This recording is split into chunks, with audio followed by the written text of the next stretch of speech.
People often ask me what is the most dangerous tool or tools that the CIA has in its possession. And sometimes I tell people on podcasts about these devices that seem to come straight out of a James Bond movie.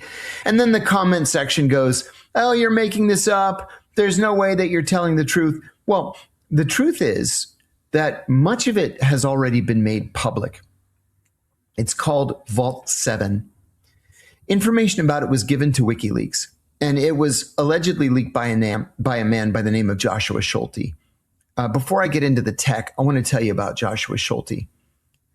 Josh Schulte was a CIA software engineer who was convicted on 9 Espionage Act-related counts for allegedly giving WikiLeaks an enormous collection of classified CIA documents that became known as Vault 7 or the Vault 7 revelations. Schulte denied being the source, and prosecutors built a case based on circumstantial evidence. They said that Schulte had the technical ability to access the material, but that he was angry with his bosses and coworkers, and that he was sophisticated enough, get this, to cover his tracks. Let me explain. They said, we have no evidence that he did this, but the reason we have no evidence is that he is so smart that he covered up the evidence. At first, it was a hung jury. They just couldn't decide if he was guilty or not guilty. He was tried a second time.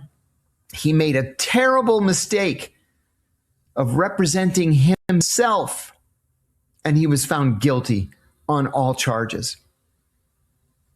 Vault 7 was an extraordinary collection of documents detailing some of the CIA's most sophisticated hacking and surveillance capabilities. WikiLeaks began to publish the files in March of 2017, and the CIA absolutely lost its mind. The Wall Street Journal prepared a clip that does a very good job of explaining what Vault 7 was. Let's go to that clip. WikiLeaks released thousands of documents and files that it says expose hacking tools used by the Central Intelligence Agency. The leaks purportedly show that the CIA is capable of hacking smartphones, computer operating systems, automobiles, messenger applications, and even internet-connected televisions. The series of files, dubbed Vault 7, consists of 8,761 documents and files allegedly from the CIA's Center for Cyber Intelligence. Though many of the tools detailed in the documents are the kind of things you'd expect from an intelligence agency, they provide an unprecedented blueprint for how the CIA could hack individuals they're spying on. Here's how they could work. Say CIA operatives are investigating a suspect in France we'll call John. According to the leaks, CIA hackers operate out of the U.S. consulate in Frankfurt, Germany, using it as a base to cover Europe, the Middle East, and Africa. From the confines of the consulate, the CIA can track John's activities around France. The CIA purportedly has a few techniques it can use to hack into versions of Apple's iOS, the mobile operating system used in iPhones. The WikiLeaks documents detail malware, allegedly used as a hacking tool, that appears to remain on an iPhone even after it has been rebooted, a technique known as persistence. To gain access to phones and other devices, the CIA would exploit zero-day bugs, previously unknown flaws in operating systems code, that they would collect and store. If the CIA hacks John's phone, it can bypass the encryption of messenger apps like WhatsApp, Signal, Telegram, and Confide that John uses, and collect voice, audio, and messages before the applications encrypt John's texts. To track his movements, the agency can activate the camera and microphone on John's phone without him knowing and retrieve his geolocation.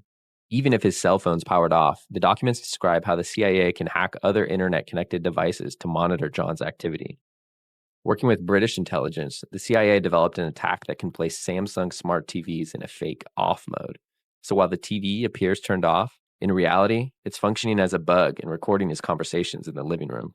The CIA also apparently has the capability to target John's wireless internet router to connect to his infected computer or access files. American CIA hackers can also allegedly leave false breadcrumbs to mask the operation's fingerprints and make it appear that it was carried out by another country. Yeah. Wow. Sean Roche, who was the CIA's deputy director for digital innovation, reportedly described this leak as a digital Pearl Harbor. Federal prosecutors in this case called it one of the most damaging acts of espionage in American history. And according to later reporting, CIA officials were so furious and so embarrassed by Vault 7 that the agency under Mike Pompeo discussed extraordinary options for dealing with Julian Assange, the founder of WikiLeaks, including plans to kidnap him, or if that were to be unsuccessful, to kill him in broad daylight in the center of London. Vault 7 showed that the CIA had developed tools capable of exploiting vulnerabilities in some of the technology that millions of ordinary people use every day. I'm sitting 15 feet from a Samsung smart TV. Now, I don't discuss classified information in my living room, but a lot of people do. Or not even classified information so much as sensitive information. Well, the CIA, if it wants it, it can get it. One of the most famous revelations involved these smart TVs.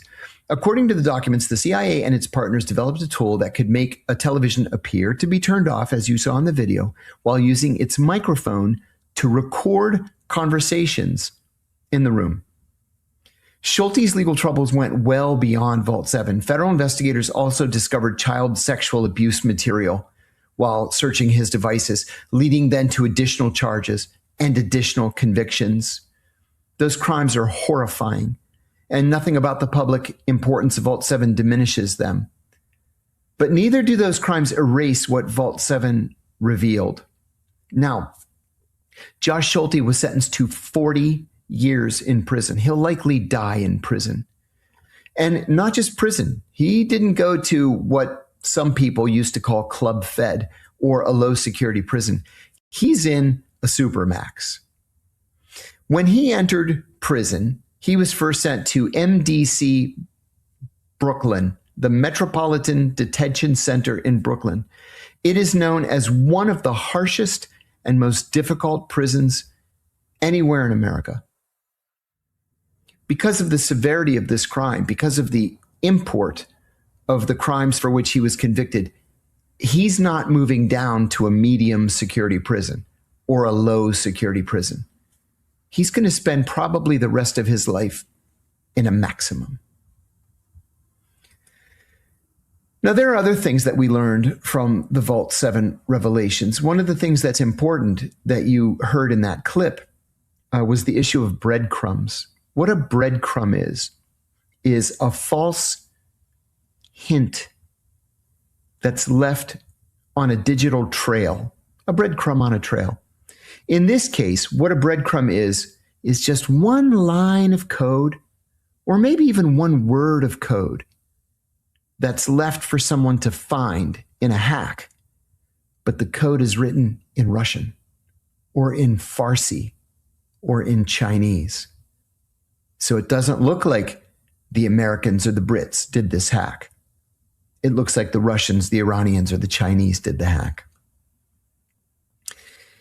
Vault 7 is also known as the crown jewels of the CIA. Now, the CIA had no official response to Josh Schulte's revelations other than this comment that this was a digital Pearl Harbor. It was, if you're a CIA leader.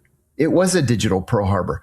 I, for one, am glad to know what the CIA can do against me as a private citizen. But at the same time, it exposes these highly classified secrets to hostile foreign powers.